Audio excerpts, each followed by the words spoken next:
días a todas y a todos.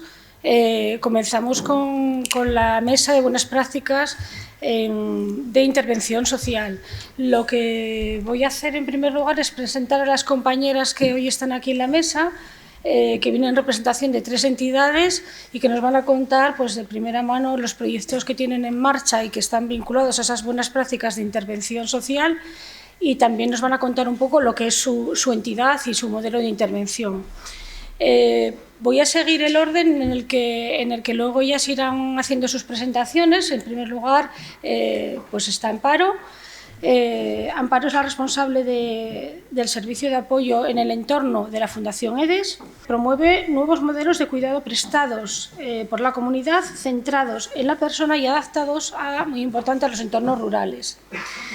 El proyecto busca analizar las necesidades de las personas en situación de mayor vulnerabilidad, de desventaja social, y articular un sistema de apoyos personalizados que permitan mantener la autonomía y mejorar su bienestar dentro de lo que es su entorno de vida. Bueno, a continuación presento a Inés. Inés González Castro es trabajadora social en la asociación Cuantayá.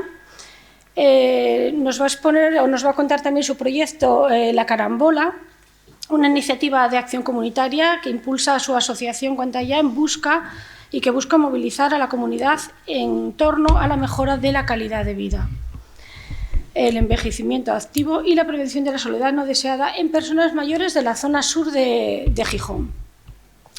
La asociación La Carambola impulsa, entre otras acciones, una red de apoyo vecinal que implique no solo a los vecinos, sino también a los comercios, a las entidades y a todas aquellas personas que influyan en ese entorno. Y ya por último, pues tengo aquí a mi lado a Rocío Álvarez Hernández. Rocío es co-directora de Fundación Mar de Niebla, y Rocío sí que nos va a contar de primera mano cuál es el trabajo de Mar de Niebla. En concreto estáis trabajando en la localidad, en Gijón, y nos va a contar sus proyectos de inclusión y acompañamiento en distintas etapas de la vida. Intervienen no solamente con un colectivo específico de edad, sino que intervienen en las diferentes etapas, apostando por procesos colectivos de transformación social en el territorio y de recuperación de espacios de participación en situación de abandono o incluso de deterioro. Pues por mi parte, si te doy la palabra, Amparo, y cuando quieras. Muy bien. Bueno, pues yo voy a presentar muy rápido el proyecto Biocuidados. Muchas gracias por invitarme y muchas gracias por venir a escuchar nuestro proyecto. Biocuidados, el proyecto Biocuidados, pues como ya se ha dicho, la denominación es Nuevos Modelos de Cuidados prestados por la comunidad, centrados en la persona en entornos rurales. La Fundación EDES, como miembro de COCEDER, que es la Confederación de Centros de Desarrollo Rural, junto con 18 municipios de toda España, desarrolló este proyecto pues, gracias al Plan de Recuperación, Transformación y Resiliencia y financiada por los fondos Next Generation. Se ejecutó desde enero del 2022 hasta diciembre del 2024. Fueron 3 años que la verdad es que con un presupuesto generoso y con un tiempo un poco prolongado pues se consiguieron pues muchos avances y muchos resultados dignos de seguir adelante con ellos.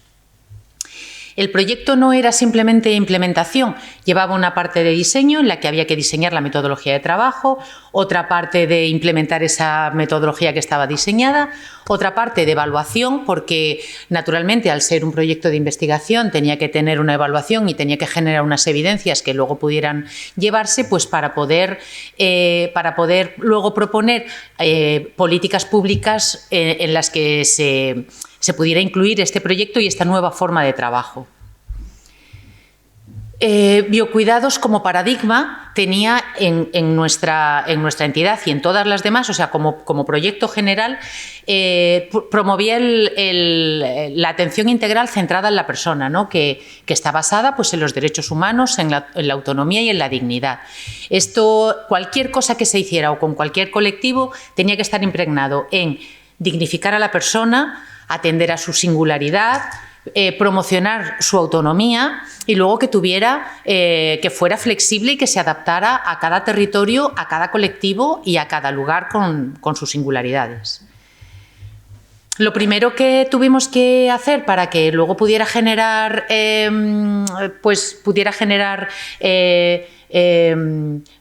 evidencias que se pudieran medir, pues fue mucha documentación y fueron pues pasar pruebas validadas, ¿no? Que no fueran completamente subjetivas, hacer una historia de vida en la que aquello quedara y que fuera un documento abierto que se iba completando a lo largo del tiempo, y luego registros, cientos de registros para poder realmente valorarlo y hacer junto a las personas y con las personas un plan de vida. Todos los centros que trabajaban no trabajaban con el mismo colectivo, había un poco de todo. Pues bueno, ya lo veis aquí, adolescentes en situación de riesgo, personas mayores, sin hogarismo, personas con discapacidad. Y luego también se quería potenciar un tipo de profesional que se adaptara a esta forma de trabajo, ¿no? Que era pues una persona que gestionara junto a las personas y al equipo el plan de vida, un profesional de referencia que acompañase y mediase con la comunidad y un conector comunitario. Entonces, bueno, todo ello se fue haciendo así en todos los centros en los que se fue desarrollando biocuidados. Al final, en biocuidados general, pues hubo 466 participantes directos, 933 participantes indirectos y 12.553 entre todas las comunidades en acciones distintas en la comunidad, ¿no? Con lo cual, bueno, pues fue un proyecto muy grande y con mucho movimiento.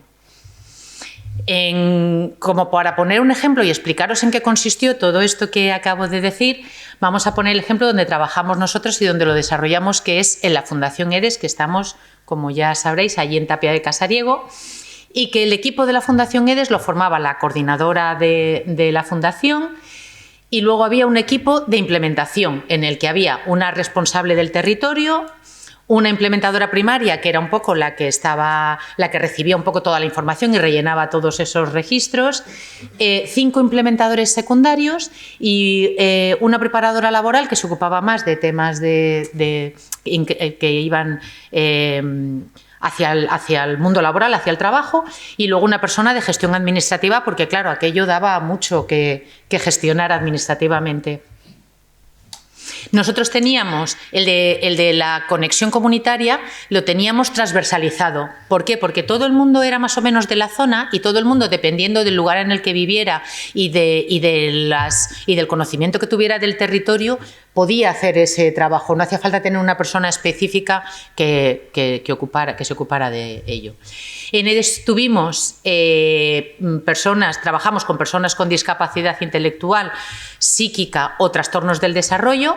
Tuvimos 22 participantes directas e indirectas entre familia, vecinos, parejas, etcétera, etcétera, 102.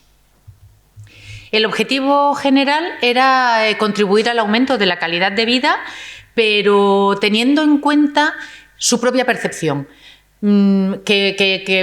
que parece un detalle pequeño, pero no es verdad, porque todos conocemos lo que es la calidad de vida y al final todos intentamos que las personas, a veces sin querer y con buena intención, tengan la calidad de vida que nosotros pensamos que deberían tener, ¿no?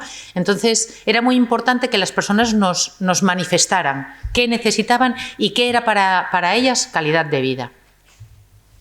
Entonces, una vez que las personas nos lo manifestaban, lo que hacíamos era poner un sistema de apoyos. Entonces pusimos pues sistemas de apoyo para todo aquello que habíamos escuchado y que ahora lo teníamos en ese plan de vida que había que empezar a trabajar.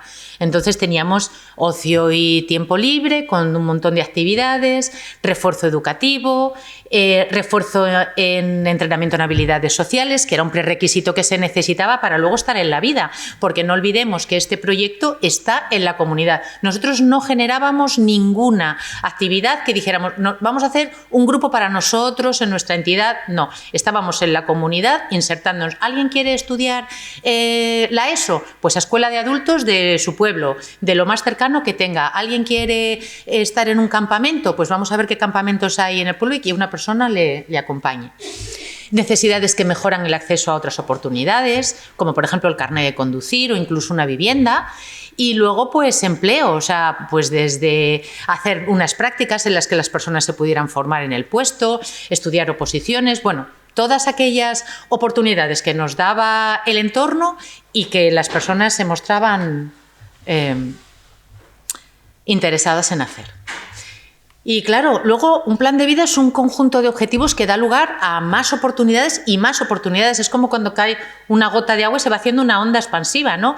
Una vez que estoy estudiando, pues ya quiero un trabajo. Una vez que tengo un trabajo, puedo tener una vivienda. Una vez que tengo una vivienda, puedo quedar con mis amigos, puedo cambiarme de sitio, puedo elegir dónde vivo, puedo tener más vida social. Y todo eso sin querer casi se nos iba de las manos, porque de repente unas cosas daban otras cosas y realmente el plan de vida crecía mucho más rápido y mucho mejor de lo que incluso estaba previsto para nosotras como profesionales. Pero no nos olvidemos también de las personas que tienen grandes necesidades de apoyo, que también tenían un plan de vida, cosas que les gusta hacer y que al final pues hay veces que las familias pues por cómo está dispuesta la vida, pues a veces no pueden hacer, ¿no? Tener un rato para hacer algo que te gusta, visitar un lugar en el que te sientes tranquilo o incluso probar poco a poco en ir haciendo cosas en la comunidad que bueno, pues que acompañada de una persona que va poniendo las herramientas y que va generando esa facilitación, pues puedes conseguir, ¿no? Y luego, pues claro, para nosotros la activación comunitaria fue fundamental, o sea, desde trabajar con pequeños comercios o con el dentista o con el centro de salud, con otras empresas que dieron esa oportunidad de poder hacer prácticas, con centros educativos, con recursos en el ámbito social. Bueno, eso fue una marabunta de cosas en las que vas tirando, ¿no? Además de quien tiene esa predisposición siempre a colaborar y a ser más abierto y flexible. Y, por supuesto, incidencia política. Tuvimos, además, la suerte de contar con el apoyo de la consejería y, en concreto, con la figura de Enrique Nuño, que en 6 o 7 jornadas que hicimos pues para ir difundiendo el proyecto y luego dar los resultados, vino absolutamente a todas. Nos acompañó en todas aquellas reuniones que hicimos para dar a conocer el proyecto, y luego también nosotros nos implicamos en todo aquello que la consejería estaba haciendo, como cuando se estaba elaborando la Agenda Asturiana de la Discapacidad, la Red Cuidas y luego mesas de ayuntamientos, ¿no? De manera que tuviéramos que hubiera el mayor conocimiento posible de esta nueva fórmula de trabajo. ¿Cuál es el mensaje clave en cuanto a la evaluación? Luego hubo que evaluar, por supuesto, los costes y los resultados. Los costes los evaluó una empresa, Fresno, y los resultados Casnet. Entonces, el mensaje clave, resumiendo muchísimo un informe de 100 hojas que no sabría explicaros, es que este tipo de cuidados tiene igual o menor coste que la institucionalización en escenarios sustitutivos. ¿Por qué hace esta salvedad? Pues porque hay personas que tenían que alternar los dos escenarios. Por ejemplo, alguien que estaba haciendo una transición hacia la vida adulta con menores, que tenía que estar en las instituciones donde tienen que estar y a la vez en el programa Biocuidados, o alguien que estaba trabajando con reclusos que estaban preparando su salida a libertad, ¿no? Entonces, por eso hace esta salvedad de que en algunos casos había que utilizar las dos fórmulas. Pero lo que sí que estaba claro es que en calidad de vida a iguales costes era un resultado que se evidenciaba en los informes. Y para hacer el informe lo que hicieron fue estudiar 4 CDRs que representaban un poco a la forma de trabajar de todos los demás. Unos trabajaban con personas con discapacidad, menores, personas mayores, y el otro residencias, pues no, eran 2 residencias. Es que una era de personas con discapacidad y otra era de personas mayores. Y bueno, pues bueno, ya vemos aquí que todas están en un rango muy parecido e incluso algunas muchísimo más baratas, y que la calidad de vida, cuando las personas se sienten útiles, cuando están en su sitio, cuando no están apartadas y cuando tienen voz, sobre todo, para decidir lo que hacen, el aumento en la calidad de vida es mayor. Luego, Casnet hizo otra valoración sobre las personas, en las que hizo grupos con las personas de la comunidad, con las personas participantes, con las familias, con el tejido empresarial que nos apoyó, con todo el mundo, para elaborar un informe, y con todos los registros que se habían ido rellenando a lo largo, y las evaluaciones a lo largo de todo el programa, ¿no? Y entonces nos dice que el 97% de las personas ha experimentado un nivel de satisfacción alto o muy alto en su participación en el programa. Las personas manifiestan que han tenido la oportunidad de sentirse valoradas y respetadas, de tener ocupaciones elegidas y con sentido, participar en actividades con sus iguales, probar cosas nuevas, cumplir sus sueños y sentirse motivadas y empoderadas. El 100% considera que los apoyos deben seguir en esta línea de trabajo, y el 100% valora positivamente la apertura a la comunidad y reclaman su derecho a estar en ella. Biocuidados recibió el Premio Europeo de Servicios Sociales del 2024, en el que recibió el premio a la excelencia en las comunidades, y ahí también tuvimos la suerte de que Enrique Nuño también fue a recogerlo con el equipo de COCEDER y con el equipo europeo que allí estaba otorgando el premio. Entonces, pues estamos realmente contentas, ¿no?, de haber tenido este reconocimiento. Y luego, ¿qué ha ocurrido después? Bueno, pues cuando acabó Biocuidados, aunque al empezar todos habíamos advertido que esto era 3 años y que se iba a acabar, porque este presupuesto no lo íbamos a volver a tener, creíamos, ¿no? Ojalá sí lo hubiéramos tenido, pero efectivamente no lo hemos vuelto a tener. Pues cuando hicimos una reunión y invitamos igual a la comunidad y a todas las familias, las familias hicieron ahí una especie de amotinamiento en el que esto tenía que seguir. Pero ya no hacía falta, porque nosotras mismas habíamos visto que este era el camino, que realmente ya no había vuelta atrás, que ya no estábamos en el punto de partida, que no podía ser una experiencia de principio y fin, y que habíamos aprendido muchísimas cosas que ya no podíamos obviar. Entonces, durante el tiempo en el que se estuvo ejecutando Biocuidados, también teníamos un equipo en la Fundación que estaba elaborando el nuevo plan estratégico. Y ya el plan estratégico, en su propósito, ya no es solo el luchar por los derechos, sino añade también en su propósito que las personas puedan ser protagonistas ellas en su plan de vida, que ya es algo de lo que nos impregnamos con la atención centrada en derechos y con la atención integral centrada en la persona.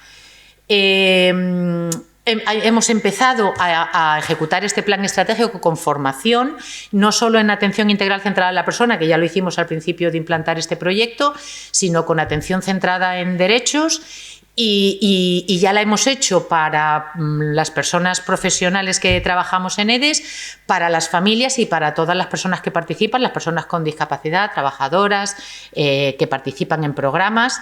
Hemos generado el servicio hemos transformado el servicio de apoyo en el entorno, que ya había empezado de una forma un poco más pequeña, pero manteniendo los apoyos personalizados en cualquier servicio, sea el que sea, refundido un poco, pues empleo, con apoyo en el entorno, con todos los demás, trabajando de esta manera. Y ahora también estamos trabajando en un programa de innovación social, que perdón, que me he comido con las fotos las letras, en la UAFSE, en la que estamos trabajando con una comunidad, porque es verdad que hemos implantado este proyecto y hemos visto que la activación comunitaria es necesaria, pero lo hemos hecho un poco desde lo profesional, ¿no? Desde la persona que acompaña y va a todos sitios. Pero ahora vamos a hacer un plan de vida de una comunidad para ver cómo se pueden plantear ellos el que sean lo suficientemente acogedoras y en la que creen el entorno, en la que ellas mismas rompan las barreras y crean el entorno para poder ser más inclusivas y no dejen a nadie atrás, ¿no? Entonces esa última pata que nos faltaba por trabajar, pues estamos en ella. Y bueno, pues no sé si me pasó mucho del tiempo, pero hasta aquí. Muchas gracias. el tiempo lo hiciste perfecto. Te doy paso, Inés, para que cuando quieras. Bueno, pues es a la prevención de la soledad no deseada, a la mejora de la calidad de vida de las personas y al envejecimiento activo de la población mayor de la zona sur de Gijón. No es un proceso que surge de la espontaneidad, sino que hunde sus raíces en el trabajo que la Asociación Cuantaya llevamos haciendo 18 años este año, que cumplimos la mayoría de edad, ¿no? En la zona sur de Gijón. Cuando me refiero a la zona sur, lo hago así porque sí es verdad que originalmente nacemos muy vinculadas al barrio de Contrueces. En la actualidad pues estamos en una zona en la que confluyen y transitan personas de diferentes barrios, como puede ser el Llano Alto, Montevil. Bueno, para los que lo conocéis, es una zona que se solapa mucho y que la gente hace vida en todos esos barrios, ¿no? Inicialmente nuestro trabajo estaba muy centrado en el acompañamiento socioeducativo con menores y con jóvenes y, bueno, pues como creemos que se deben hacer estas cosas, ¿no? Con los ojos y con las orejas bien pegados al territorio. Y poco a poco el trabajo, ¿no? Del trabajo con esos menores y jóvenes son las mujeres, las madres, abuelas, tías, digo mujeres porque mayoritariamente son mujeres, ¿no? Las cuidadoras de esos nenos, las que también empiezan a solicitar un espacio para participar, porque ellas también demandan, que también quieren aprender a hacer cosas, que también quieren juntarse, que también quieren vivir las experiencias, ¿no? Que están viviendo sus hijos. Y entonces iniciamos ese proceso de acompañamiento, en ese entonces desde una perspectiva grupal, con estas mujeres. Y bueno, pues va pasando el tiempo y cuando en el año 2015 una serie de factores, ¿no? Que son factores muy mundanos, ¿no? Como poder tener un local y como poder tener una media jornada, pues decidimos también, apoyadas y siempre a la escucha, ¿no? De lo que estaban demandando las personas, abrir esa iniciativa a que pudieran participar todas las personas de nuestros barrios que quisieran acercarse y que pudieran también beneficiarse de las cosas que allí se estaban empezando a cocer, ¿no? Algo que tengo que decir es que, bueno, en aquel entonces no hablábamos de soledad no deseada, pero tenemos claro que ya estábamos intentando combatirla, ¿no? Y sobre todo si tenemos en cuenta que la mayor parte de personas que se acercan a la asociación, se acercaban y se siguen acercando, lo que principalmente demandan son espacios de relación, espacios de vínculos, ¿no? Y nuevamente, ¿no? La realidad nos vuelve a marcar el camino porque también vimos que aunque no era nuestra intención inicial, la mayoría de personas que se acercaban eran mujeres adultas mayores, ¿no? También, a pesar de que nosotros promocionábamos las actividades y los espacios para públicos diversos, ¿no? No hablábamos de soledad no deseada, pero sí que teníamos claro, yo creo, una serie de factores que considerábamos y seguimos considerando imprescindibles y también inseparables de lo que es el trabajo con las comunidades, ¿no?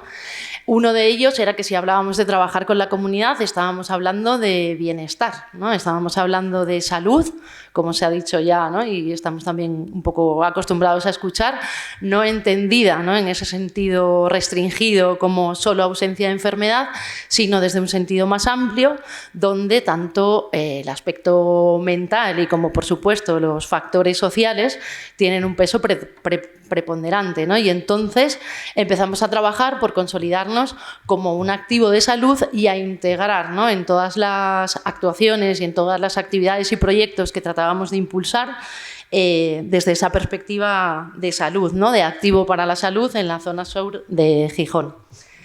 En segundo lugar, también teníamos claro que trabajar con las comunidades es propiciar espacios, ¿no? para facilitar el acercamiento de las personas.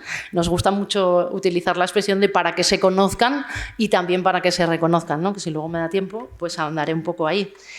Y bueno, me sirvió muchísimo la mesa en la que estuve antes, ¿no? Y se lo decía el compañero que hablaba de soledad no deseada, ¿no? Y apunté, ¿no? La importancia que es no compañía, ¿no? Sino vínculo, ¿no? El generar, el trabajar y el esforzarse por generar pues eso, relaciones que sean de profundidad. Y bueno, en tercer lugar también teníamos claro que obviamente trabajar con la comunidad pues es trabajar la inclusión, es trabajar en la lucha contra la desigualdad y trabajar por la acogida y por la solidaridad y por la diversidad, ¿no? Y bueno, pues también por no caer en el buenismo típico ONGista, pues también teníamos claro, y la realidad nos lo fue demostrando con el paso del tiempo, que también era hablar de problemas, hablar de diferencias, hablar de desencuentros, hablar de expectativas no cumplidas y bueno, eso es otro tema, pero también está presente y es importante. Con todo esto, ¿no? En todo este trabajo, pues llega la pandemia, que como ya se ha hablado en otras mesas, pues puso un poco encima de la mesa problemas que yo creo que sí sabíamos todos, ¿no? O la gran mayoría, por lo menos los que trabajamos en lo social, que existían, pero que no contaban con la visibilidad y con con la importancia que se les atribuye ahora. Y entre todas estas cosas, pues la soledad no deseada, ¿no? Que tampoco voy a extenderme mucho porque ahora somos muchos, ¿no? Grandes expertos, la sabemos definir con nombres y apellidos y hay planes y estrategias y que ojo, lo digo sin acritud, quiero decir, me parece muy bien que exista, pero que ahora afortunadamente está encima de la mesa.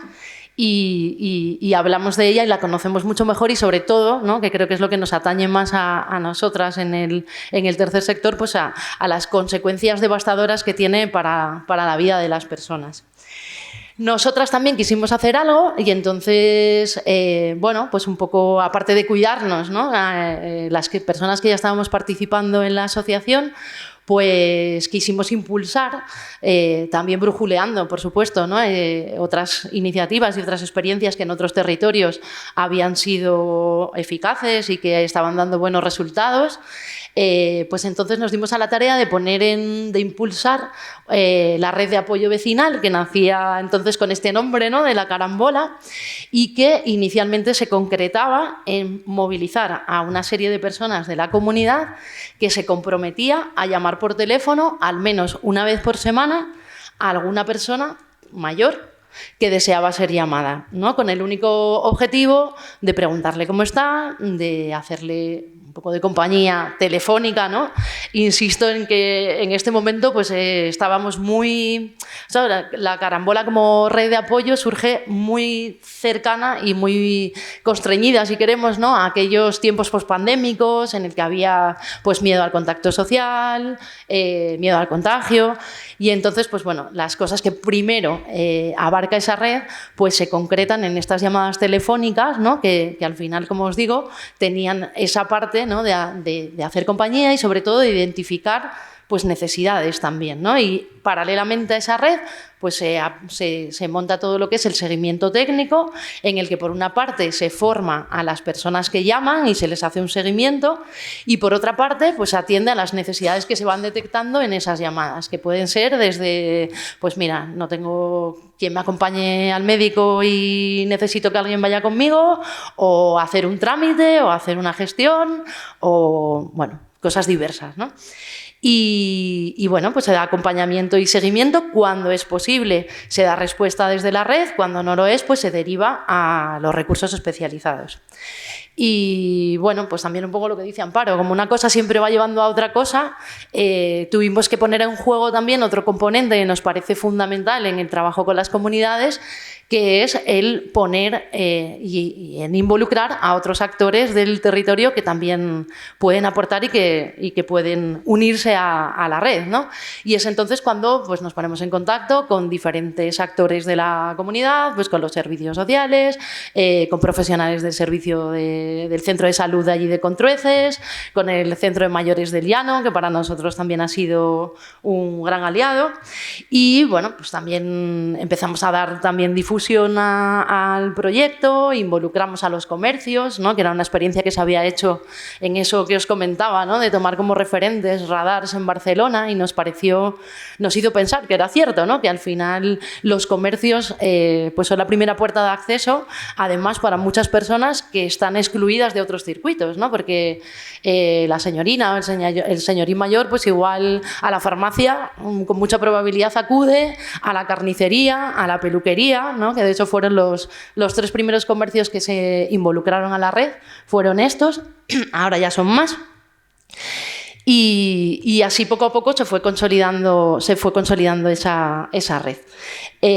Actualmente seguimos haciendo el servicio de acompañamiento telefónico, aunque pues ya no con esas restricciones, ¿no?, pospandémicas y sobre todo con la mira puesta en que sea pues atractivo, ¿no?, un atrayente para las personas, para que se animen a dar el paso y a venir a ese otro tercer eje del proyecto, que para nosotras es nuestro punto fuerte, ¿no?, quizás, y nuestra principal fortaleza, que es el generar esos espacios de encuentro y de participación donde las personas vienen y realizan diferentes actividades, ¿no? Ahí os podría hablar de un montón de proyectos que abarcan pues desde la promoción del envejecimiento saludable, la activación física, el utilizar el arte como herramienta de transformación. Hay un grupo de teatro intergeneracional, hay experiencias que hacemos de compartir saberes, bueno, un montón de cosas que, si bien tienen sus objetivos, ¿no?, y su razón de ser en sí mismos,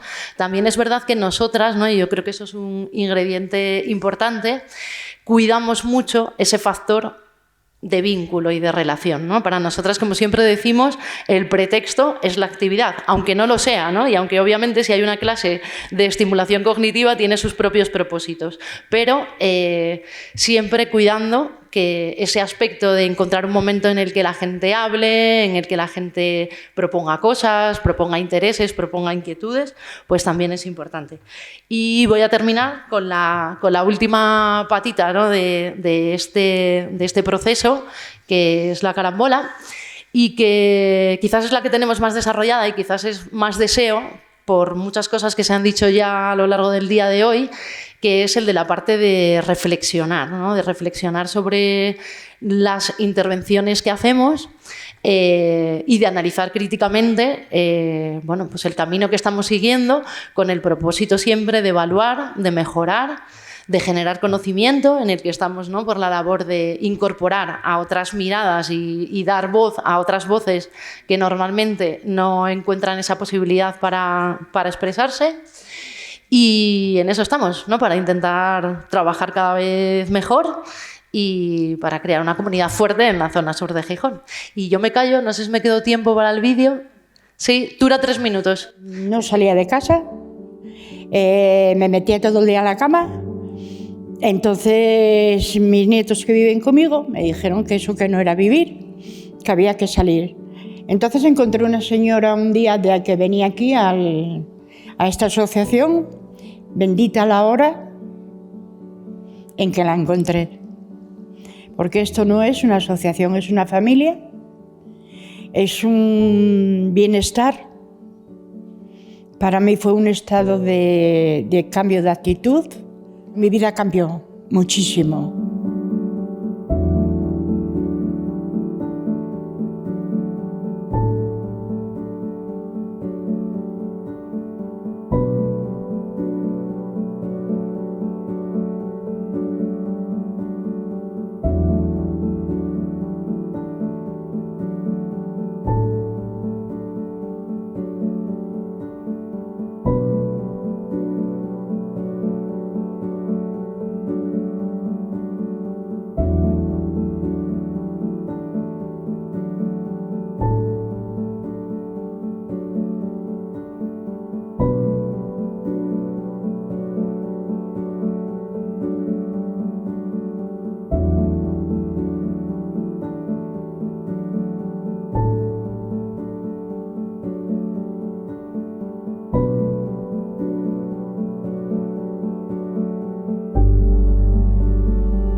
Cuatallá para mí es la vida.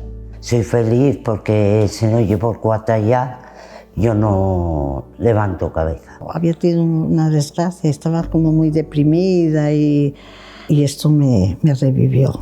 Fue como una salvación. Esto es como para la mente una terapia estupenda. Y aquí pues se nos quita todo, porque yo no soy de estar sola. Entonces esto es mi segundo hogar. Yo digo para las que están solas como yo, que esto es diferente. Esto es diferente, hija. Es como si fuera, todas, te haces todas como si fuera un corro.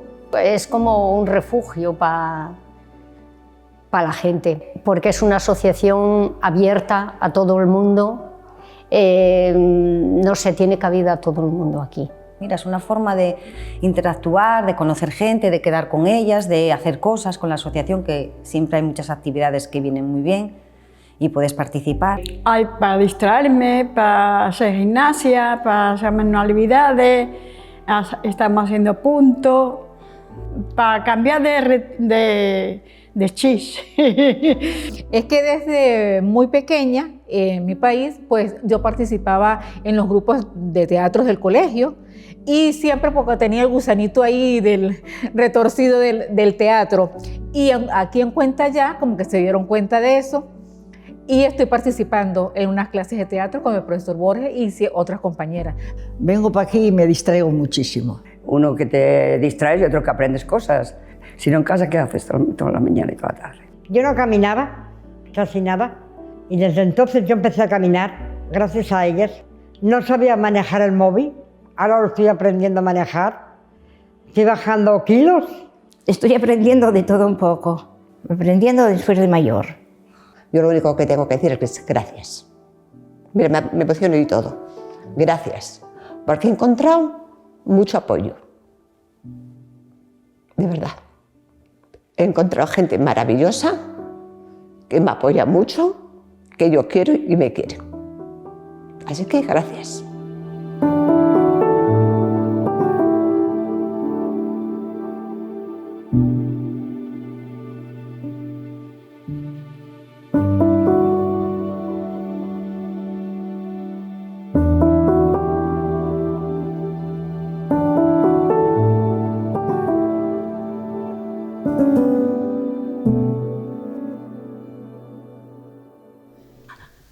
Muchas gracias, Inés, por la presentación y ahora, bueno, damos paso a Rocío, cuando quieras. Bueno, pues muchas gracias también por la invitación. Buenos días a todas y a todos. Y bueno, vengo a hablaros de Mar de Niebla como proyecto comunitario de transformación social que nace en el barrio de La Calzada en el año 2004. Estamos en nuestro 21 aniversario, este 2025.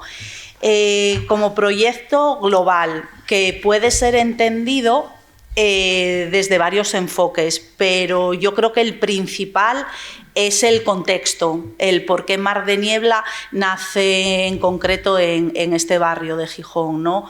Pues como ya decíais las compañeras, un grupo de personas, alguna de ellas del propio barrio, después de haber hecho un análisis de la realidad allá por 2003-2004, detectaron que en comparativa con otras zonas y otros barrios de Gijón, pues era un barrio que gozaba de menos oportunidades, ¿no? Principalmente detectadas en perfiles jóvenes, en chicos y chicas jóvenes que habían tenido pues abandonos escolares tempranos, eso conllevaba no tener una formación, la formación obligatoria mínima,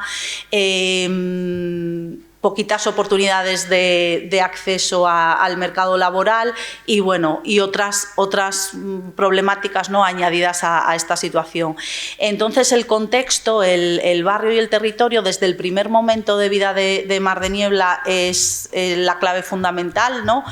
Un barrio que forma parte de un distrito formado por varios barrios, pero que sí que tienen en común varias cosas, ¿no? Que es que vienen de una historia de clase obrera, muy vinculada a los entornos industriales del entorno, con fuerte y alta proactividad, precisamente por ello, ¿no? Pues movimientos obreros, luchas, ¿no? En épocas de reconversión, de pérdidas de empleos y demás, y con un caldo de cultivo de muchísima participación en cuanto a movimientos sociales, asociacionismo y otros grupos más informales, ¿no? Que quizás no estaban constituidos formalmente. Entonces me parecía importante empezar por aquí, ¿no? a contextualizar el lugar donde está la entidad y que a lo largo de estos 21 años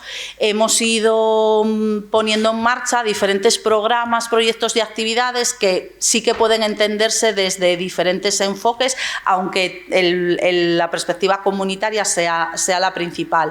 Podemos entender Mar de Niebla desde un enfoque por áreas que actualmente hay 5 áreas de intervención en la que se dividen los programas, proyectos y acciones que llevamos a cabo, pues desde un área más preventiva, que es el área de programas educativos, ocio y tiempo libre, en el que participan niños, niñas, adolescentes y jóvenes entre los 3 y los 30 años, un área más vinculada hacia la formación, la capacitación de personas y su facilitación de acceso al mercado laboral, que es el área de inclusión, de inserción sociolaboral, un tercer área que es el área de inclusión social, donde sí que están los proyectos que ponen el foco en atender y acompañar a personas que se encuentran en situaciones más desfavorecidas, ¿no?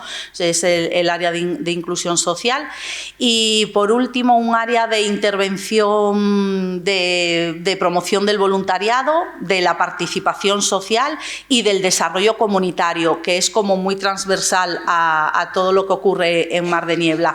Habría una quinta área que no cuenta con proyectos en sí mismos, pero sí que es donde está al servicio del resto de las áreas y de toda la comunidad Mar de Niebla, que es el área de administración y recursos, muy importante pues para la sostenibilidad de la entidad y para, pues lo que os digo, ¿no? Para dar servicio y un mantenimiento a algo que profundizaré ahora más adelante, que es el dónde ocurren todas estas cosas, que es el Centro Comunitario de Mar de Niebla, ubicado en el Cerillero.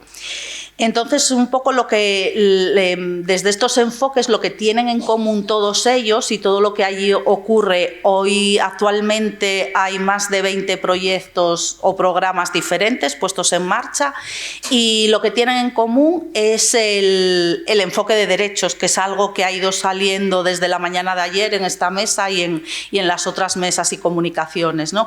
Un enfoque de derechos y una mirada muy integral y muy transversal, y desde luego, vuelvo a repetir que la perspectiva comunitaria es el eje central de todo ello. Y un poco para no entrar a detalle por el tiempo en ningún programa y proyecto en concreto, y lo que nos ha juntado aquí gracias a PEN es hablar de cuidados y de comunidad, decir que estos cuidados comunitarios, que al final son acciones, redes de apoyo, ¿no? que se producen en cualquier entorno, ya sea rural, ya sea urbano, y que quería poner el matiz en que lo ideal es que estén organizados por la propia comunidad y en la propia comunidad, y que lo que buscan no es otra cosa que generar el bienestar de las personas que forman parte de ella, ¿no? Entonces, sí que como idea tenemos que tener en cuenta que cuidar no es solo atender las necesidades básicas que tenemos las personas, sino que lo importante es sostener la vida en comunidad como seres sociales que somos. Esto que implica, lo habéis ido diciendo vosotras, pero por reforzar las ideas, es generar vínculos entre las personas, es la corresponsabilidad que todos y todas de nosotras tenemos, cada persona en la parcela o en el ámbito que le pertoque. Implica también escucha, algo que cada vez hacemos menos, ¿no? Y desde luego implica una acción colectiva en beneficio de toda esa comunidad, de todo ese grupo. Desde Mar de Niebla creemos que para poder conseguir esto lo fundamental es que haya lugares donde las personas nos podamos encontrar, donde nos podamos relacionar, donde podamos compartir, donde podamos escucharnos, ¿no? Y donde se puedan generar esos vínculos tan importantes. Donde, además de encontrarnos y de participar y de construir conjuntamente en la comunidad, es una manera de cuidarnos entre nosotras mismas, pero también de autocuidarnos, ¿no? a nivel particular. Si no existen estos espacios, hay que crearlos, o hay que mirar alrededor y recuperar espacios que seguramente os vienen a la cabeza en vuestros entornos más cercanos, espacios que están cerrados, que no están siendo usados, o que sí, aunque tengan un uso en concreto, se encuentren infrautilizados, ¿no? Y que en ciertas horas, os pongo el ejemplo de centros educativos, ¿no? Como los centros educativos, que son de titularidad, bueno, pública y de todos y todas, tienen una actividad pues de lunes a viernes por la mañana principalmente, pero seguro que también conocéis centros educativos abiertos a la comunidad, donde por las tardes hay equipos deportivos, clubs deportivos que pueden ir allí a hacer extraescolares, grupos formales o informales que se juntan, que ensayan, que crean, que se juntan y que hacen cosas, ¿no? Y luego también seguro que se os viene a la cabeza pues que el fin de semana normalmente pues están cerrados a cal y canto, que mucha chavalería tiene que saltar la valla de esos centros educativos para echar una pachanga o para juntarse, ¿no? O para comer unas pipas al aire libre. Entonces, estos espacios es lo que venimos un poco también a reivindicar, y en los últimos años de vida de Mar de Niebla es uno de nuestros focos. Como os decía, vuelvo al centro comunitario. Quienes no lo conozcáis, es la sede de la entidad, que estuvo en el barrio de La Calzada, en concreto en el Cerillero, casi 30 años en abandono absoluto. Había sido el economato de Ensidesa, el supermercado donde trabajadores y trabajadoras de esa empresa iban a comprar, ¿no? Entonces, lo bonito fue, la titularidad la tiene una mancomunidad de vecinos y vecinas, creo que son 9-10 portales en total, de 3 calles, es una media manzana. Y lo bonito fue que después de no haberse puesto de acuerdo en qué hacer con ese bajo que está debajo de sus casas, y allá por 2012 nos lo enseñaron, nos lo ofrecieron como un espacio de oportunidad para el barrio, ¿no? Y bueno, fue una labor complicada y difícil, no digo que fuera fácil, pero en 5 años de 3 fases diferentes de obra pudimos recuperar y rehabilitar este espacio al 100%, un espacio, como os digo, para las personas, accesible, abierto para cualquier persona de cualquier edad que tenga una motivación, ¿no? para participar. Además del centro comunitario, que es como nuestra... Si alguien lo quiere ver y buscáis en YouTube, hay un vídeo que, si buscáis 10º aniversario Mar de Niebla LIPDAP, ahí se muestra en el año 2014 cómo teníamos rehabilitada la primera fase de la obra, pero luego se veía todo el gran almacén y en plena obra para seguir avanzando y recuperando metros cuadrados al barrio. Este ejemplo nos viene en el ADN de Mar de Niebla, y en estos últimos tiempos hemos puesto en concreto este año un proyecto que se llama Reactiva, y que tenemos la mirada muy puesta en volver a recuperar, en reconquistar espacios en desuso, no con la mirada de los profesionales de la entidad, sino que hemos hecho una consulta pública abierta a cualquier persona que detectara un solar, un espacio que está siendo usado para una cosa pero que podría ser usado para otra, bueno, pues que pudieran opinar. Se han registrado y recogido más de 100 propuestas de quien ha querido participar. Os adelanto que el 4 de diciembre haremos en el barrio una jornada para poner en valor el modelo comunitario y ahí, bueno, descifraremos un poco los resultados de este mapeo, ¿no? de posibles activos en el barrio para recuperar. Otro ejemplo es el huerto comunitario, que también es muy reciente y es un espacio. Ayer salía en esta mesa, lo comentaba la segunda ponente, que en Gijón hay varios apartamentos residenciales del ERA para personas mayores que pueden vivir, ¿no?, de manera autónoma. Pues se da la circunstancia que cruzando la calle enfrente de Mar de Niebla hay uno de estos dispositivos, ¿no?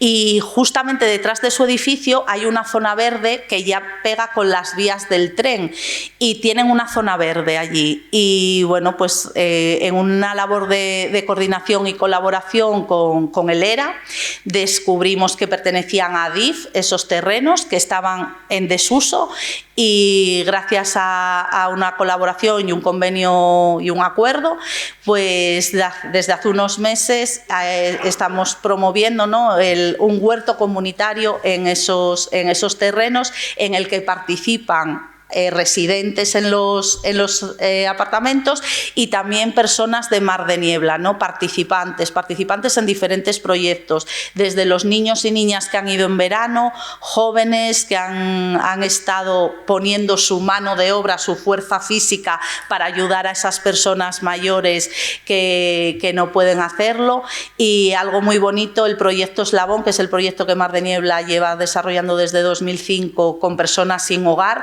Una vez a la semana acuden al huerto a aportar también, ¿no? Entonces os lo quería traer como ejemplo, ¿no? Al igual que otro espacio que esperamos poder recuperar en los próximos meses en el barrio, que es un salón de actos que está ubicado en la Casa del Mar, el edificio de la Casa del Mar, que es un edificio de titularidad, la tiene la Tesorería General de la Seguridad Social, y llevamos ya desde el año pasado presentando, bueno, documentación, proyecto y la intención de que nos cedan el uso durante 10 años, no para Mar de Niebla, sino para toda la zona oeste e incluso para toda la ciudad, ¿no?, y que pueda volver a ser usado después del año 90 y pico, que fue las últimas veces que estaba en activo, ¿no?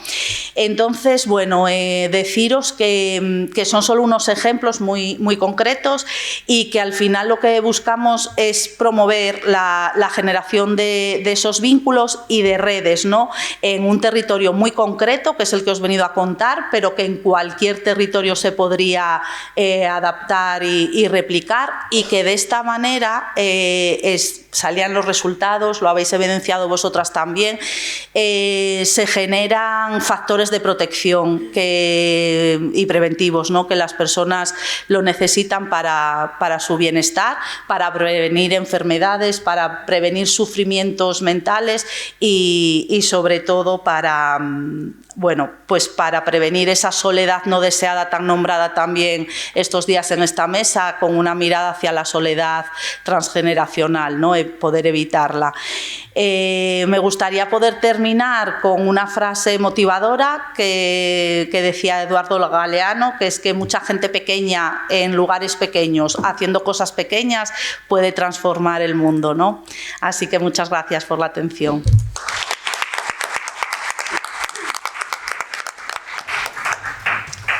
Bueno, pues muchísimas gracias a las tres por vuestras intervenciones, por poner en común vuestros proyectos, vuestras buenas prácticas y darnos a conocer también lo que es vuestra entidad.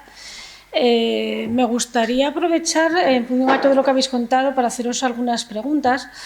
Y la primera, en función de todas las intervenciones que habéis hecho, es que veo que todas estas intervenciones tienen al final un punto en común, que es poner en el centro a la persona, dentro de ese eje de trabajo. En función a eso, ¿por qué consideráis importante esta perspectiva y cómo pueden las entidades sociales intervenir desde este punto de vista?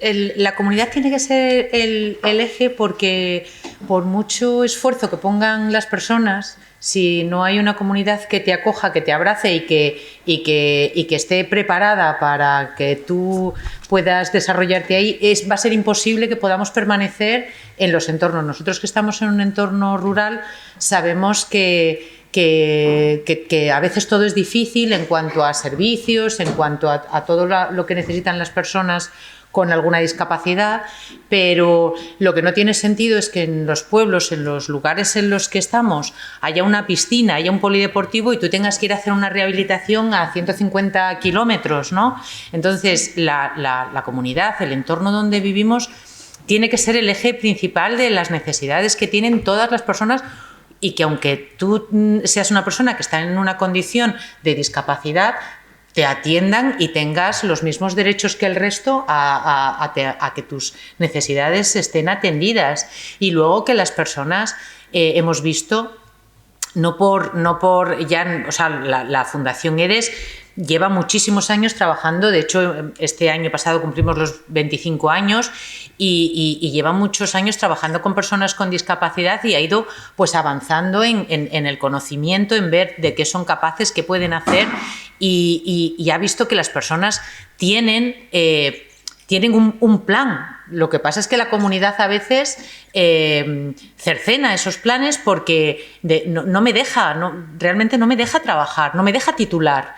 Una persona que está en un centro de educación especial puede salir con 21 años sin titulación alguna. Eso es tremendo, ¿no? Es una injusticia tremenda, porque eso luego va generando pues el que al final es muy posible que acabes institucionalizado porque no tienes a dónde ir. Si no hay formación, no te puedes presentar a nada, no puedes hacer muy pocas cosas, y entonces al final o acabas en trabajos realmente muy precarios o no puedes vivir. Entonces, bueno, pues hay que poner a las personas en el centro, y la comunidad tiene que crear ese entorno para que todas las personas tengan los mismos derechos y las mismas oportunidades. ¿Inés? Bueno, pues yo creo que te contestaría, igual por no repetirnos todas, ¿no? E intentar también aportar matices diferentes, ¿no? Te contestaría, después de lo que llevamos escuchando en esta jornada y otras muchas experiencias, cómo no hacerlo, ¿no? O sea, de qué otra manera se puede intervenir si no es poniendo en el centro a las personas y a las comunidades que forman, ¿no?, esas personas, ¿no?, al final. Y bueno, pues no sé, por lanzar también un poco una reflexión más que una respuesta, ¿no? Yo a veces voy a ser un poco bruta, aviso desde el principio, ¿no? Ya estamos en viernes, igual y me puedo permitir esa licencia. Espero que no se malinterprete, porque tampoco quiero que parezca que menosprecio estos esfuerzos, ¿no?, que hacemos de hablar de esto. Pero yo digo, a ver, poner en el centro a las personas y a las comunidades es más viejo que los caminos. O sea, quiero decir, en los años 70 del siglo pasado, en los años 50, ¿no?, y sobre todo yo creo que en ciencias sociales y en otras disciplinas, pues llevamos escuchando hablar de enfoques participativos, de la importancia del empoderamiento, ¿no?, de todos estos términos, ¿no?, incluso, ¿no?, desde perspectivas más asistenciales, de no des peces, ¿no?, enseña a pescar. Quiero decir, esto no es un discurso nuevo. Entonces yo quizás lo que lanzaría, ¿no?, como reflexiones, ¿por qué tenemos que seguir hablando de esto, ¿no? O sea, de la importancia de esto, y qué estamos haciendo mal o qué nos está impidiendo cuando las evidencias, ¿no?, bueno, pues eso, de tanto científicas, de estudios, pues demuestran que todo esto funciona y que hay que poner a las personas en el centro. ¿Por qué no se está haciendo, ¿no? ¿Qué nos está impidiendo hacerlo? Y luego, pues por otro lado, pues eso, o sea, la comunidad al final, yo que ahora estoy un poco flipada con temas antropológicos, pues descubro que, a ver, que es que hace miles de millones de años había, ¿no?, las evidencias fósiles demuestran que la gente se ayudaba entre ellos, ¿no? O sea, que se masticaba la comida de los que no podían caminar, y que además lo que nos ha hecho estar aquí como especie ha sido el ser comunidad y el ayudarnos unos a otros. Entonces, quiero decir que hasta allá, desde un factor o desde un punto de vista biológico, no se puede concebir desde otro modo. Y por último, ¿no?, así como matiz, pues decir, porque al final yo creo que la comunidad es la última trinchera que nos queda cuando no nos responden los poderes, ¿no? Cuando al final, yo qué sé, Soledad se queda viuda, no tiene pasta para ir a una terapia y tiene a sus hijos en Madrid trabajando, pues al final el que le da soporte a Soledad o la que le da soporte a Soledad es su vecina, es, ¿no?, su amiga del barrio, que queda a tomar un café con ella y que a partir de ahí, ¿no?, la anima y así. Entonces, no sé, yo creo que un poco eso, me enrollé demasiado. Nada, yo voy a ser muy breve. Desde luego que hay que poner en el centro, en el eje, ¿no?, en el centro a la persona y como eje a la comunidad, porque el bienestar no se consigue tampoco desde lo solitario, ¿no? Hay que hacerlo pues desde la comunidad. Yo rescataba un poco este dibujín, que seguro que lo habéis estudiado, de los círculos, ¿no?, la persona en el centro, mítica, y luego un montón de círculos, este hombre que tiene este apellido, la teoría ecológica de Bronfenbrenner, tan difícil de pronunciar, ¿no? Y al final es que estamos en sistemas y es que pasa por ahí, no se puede entender de otra manera, ¿no? Lo que hacemos las entidades sociales, que lo tenemos muy presente, pues es interconectar, ¿no? Y entidades como las nuestras, que lo comunitario lo tenemos muy presente, pues interconectar esos diferentes sistemas y lo hacemos pues desde el acompañamiento y con una o sea, el acompañamiento ya sea individual o grupal, pero con una mirada muy clara hacia la transformación social y sí que lo importante es que hacemos partícipes a esas personas, o sea, ponemos todos los ingredientes sobre la mesa para que sean las propias personas las que sean protagonistas y conscientes, ¿no?, de esos cambios. Así que es fundamental, sí, sí. Os voy a hacer una pregunta y sobre todo que seamos muy breves a la hora de dar respuesta. ¿Cómo habéis logrado a través de vuestros trabajos que ese tejido social, que la comunidad se sienta realmente como protagonista, y no solo como una usuaria o beneficiaria de uno de vuestros proyectos, sino que se implique, que se consiga implicar directamente y se sienta como una parte más de ese trabajo? Bueno, yo creo que a lo mejor lo han deseado siempre y no se les había dado la oportunidad, por lo menos en nuestro caso, ¿no? Lo hemos conseguido pues porque han participado, porque han pasado por esa experiencia, porque han visto lo que les ha supuesto a todas esas personas, pues estar ahí, hacer cosas que lo habían visto en otras personas, pero no lo habían nunca experimentado o no habían visto que iban a tener la oportunidad de hacerlo, ¿no? Entonces esa participación y esa experiencia positiva, unas veces de tener que redireccionar su plan de vida y otras seguir adelante con él, pues yo creo que ha hecho que no se sientan usuarias y que no se sientan simplemente beneficiarias y personas asistidas. Bueno, pues nosotras reflexionamos mucho sobre esto también, ¿no? Porque, bueno, sabéis que a veces, bueno, hay palabras que llegamos a pervertir, ¿no? Y acabamos por quitarles el significado, ¿no? Y entonces nos preocupa mucho esto, ¿no? Hablamos de participación, hablamos de comunitario y siempre decimos, lo estaremos haciendo bien, ¿no? O sea, realmente, a veces ya cuando entramos en colapsos teóricos, ¿no? De esto es comunitario o no es comunitario, ¿no? Esto... Pero dijiste que fuéramos breves y yo ahora ya me explayo.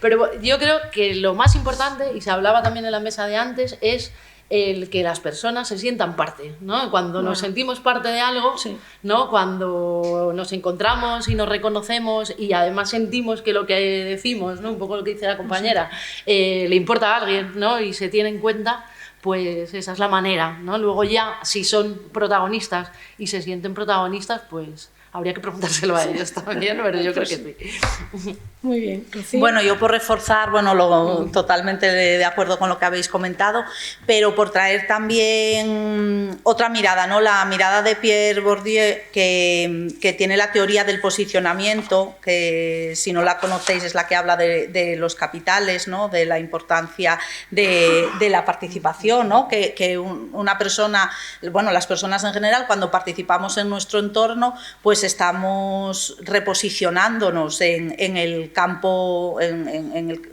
social y esto contribuye de manera muy evidente a los diferentes capitales de una comunidad, el capital social, el capital simbólico y el capital cultural. En esa jornada que os decía que va a haber el 4 de diciembre, que la vamos a hacer en el Salón de Actos de la Casa del Mar, ¿no? También os animo a ir para que lo conozcáis.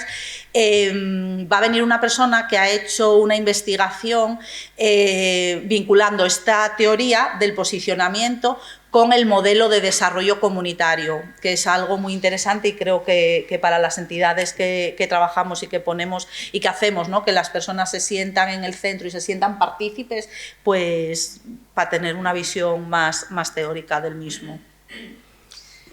Pues ya para cierre, simplemente os preguntaría que si tuvierais que resumir en una idea qué significa la palabra cuidar y comunidad, ¿cuál sería la palabra o frase que mejor lo representa para cada una de vosotras? Yo creo que cuidar es sostener, ¿no? Sostener la vida en comunidad y por supuesto, reconociendo la dignidad y la autonomía de las personas, ¿no? Yo creo que esa frase de alguna forma lo resume todo. Pues yo creo que te diría, por un lado, resistencia, ¿no? Porque frente a lo que hablábamos antes, ¿no? De esos sistemas que se empeñan por decirnos que no hay otras maneras, que no hay otros caminos, que no hay otras experiencias, ¿no? Donde lo importante es las redes que tejemos y la comunidad de la que formamos parte, pues lo comunitario al final acaba siendo eso, ¿no? Una trinchera contra todo eso, y porque además te diría también conciencia colectiva, ¿no? Que es hacia donde tenemos que caminar, no solo para reivindicar otras maneras de vivir en comunidad, ¿no? sino también apelando a la memoria de los pueblos, ¿no? Porque se hablaba también en la otra mesa que por mucho que se empeñen en hacernos ver que esto parece que ha sido así, siempre va a ser así, no es así. Y por ejemplo en Asturias, pero también el compañero que hablaba antes de León, en todas las partes, pues hay experiencias que nos recuerdan los concellos abiertos, que nos recuerdan las estaferias, que nos recuerdan otra forma de hacer comunidad y otra forma de relacionarnos. Bueno, pues yo, para ser breve, y creo que es algo que ha ido saliendo recurrentemente, diría que es una cuestión de derechos y que las personas como titulares de derechos pues tenemos el derecho a participar, participando, generando vínculos, generando redes, os lo decía antes al principio, ¿no? Es una manera de cuidarnos y de cuidar a quienes tenemos alrededor, ¿no? Y desde ese derecho a la participación poner muy en valor y tener muy presente pues el querer, el saber y el poder, que muchas veces no lo promovemos, ¿no? Todo lo que nos gustaría. Así que un derecho, el derecho a la participación. Pues muchísimas gracias a las tres. Gracias a todos y a todos por haber formar parte de esta mesa. Muchas gracias. A vosotros.